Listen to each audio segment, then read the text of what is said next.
करल काही सांगता येत नाही, कारण हा 8 पायाचा मळा आहे। इथं एकट्याचा बैल पळणार असून चालत नाही।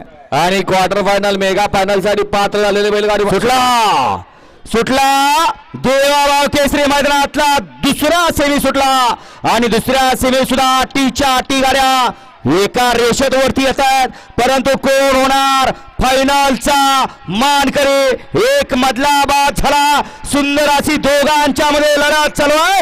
अतिशय सुंदर आणि निर्विवाद वर्चस्व पटकावलं। आड्याल गाडी पळाली देवानी बादल, पड्याल पळाला सुंदर आणि लक्षा।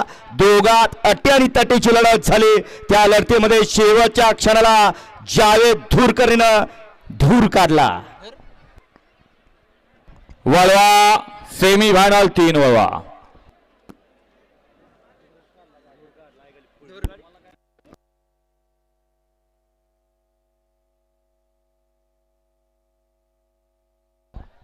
दिसतं तसं नसतं म्हणून जग फसतं।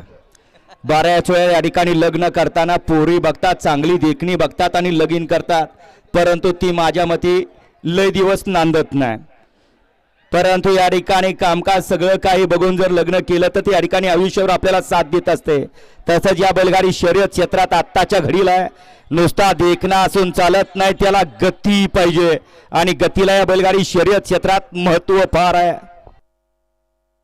या ठिकाणी वस्ताद माणिक बापू वाघमोडे यांच्या छोट्या नाग्याची आणि रायफलची सुंदर अशी गाडी पळवली शुभम ड्रायव्हर ढोरलेवाडीकरांनी, त्याबद्दल बापूंच्याकडून